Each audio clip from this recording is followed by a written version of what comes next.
सोन्याच्या दरानं आता ऐतिहासिक उसळी घेतली आहे आणि सोनं हे सर्वसामान्यांच्या आता आवाक्याबाहेर गेलेलं आहे। कारण सोनं तब्बल 87,000 रुपये प्रति तोळा असा दर झालेला आहे। आज मुंबईमध्ये सोन्याचा दर हा 87,500 रुपये इतका होता, तर 1 किलो चांदीसाठी 97,900 रुपये मोजावे लागतात।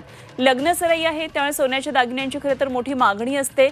सोनं आणि चांदीमध्ये गुंतवणुकीचं प्रमाण हे वाढत चाललंय आणि त्यामुळे सोन्या चांदीचे भाव आणखी वाढतील असाही अंदाज वर्तवण्यात येतोय। डॉलर बढ़ रहा है और रुपया टूट रहा है, तो हमको जो पेमेंट करना पड़ता है वो उसमें बड़ा भाव रहता है। और दूसरी यहाँ पे 80,000 शादियाँ हैं, तो शादियों की भी मांग है, उससे भी सोना बढ़ेगा। करीबन 1 लाख के आसपास जाएगा। धीरे धीरे बढ़ते बढ़ते कुछ मालूम अंदाज नहीं कर सकते, लेकिन अंदाज 1 लाख रुपए तक जाएगा सोना। तर सराफा बाजारामध्ये या सोन्याच्या दराच्या वाढीनंतर काय नेमकं वातावरण आहे, दरवाढीचा आढावा घेतला आमच्या प्रतिनिधी सीमा आढे यांनी।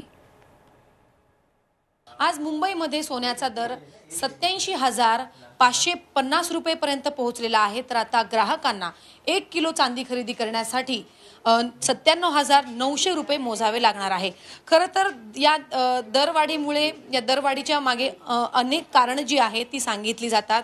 गेल्या काही दिवसांपासून सातत्यानं सोन्याच्या आणि चांदीच्या दरामध्ये आपल्याला वाढ बघायला मिळत आहे। यामागचं कारण म्हणजे जगभरामध्ये महागाईबद्दल व्यक्त केली जाणारी चिंता, सुरक्षित गुंतवणुकीचा पर्याय म्हणून सुद्धा सोन्याकडे बघितलं जातं। विविध देशांच्या केंद्रीय बँकांकडून होत असलेली सोने खरेदी, डॉलरच्या निर्देशांत वाढ, लग्नसराईमुळे भारतात वाढलेली सोन्याची मागणी आणि मागणी पुरवठा यातील फरक हे सुद्धा सोन्याच्या दरवाढीच्या मागे ही कारणं जी आहेत ती सांगितली जात आहे।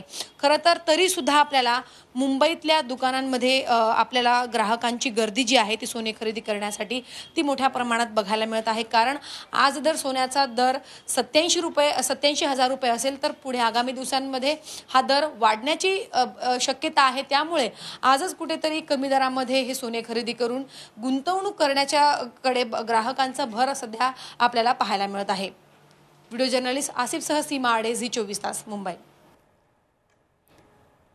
ते सोन्याच्या दरामध्ये ही ऐतिहासिक उसळी पाहायला मिळते। सर्वसामान्यांच्या खरं तर आवाक्याबाहेर सोनं केलेलं असलं तरी जी सोन्यामध्ये गुंतवणूकसाठी सोनं घेतलं जातं त्यामुळे ही दरवाढ झाल्याचं सांगण्यात येते।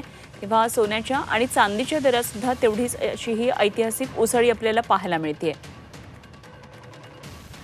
तर सोनं आता तब्बल 87,000 रुपयांच्या पार केलेला आहे। प्रति तोळ्याचा दर हा 87,550 रुपये इतका होता।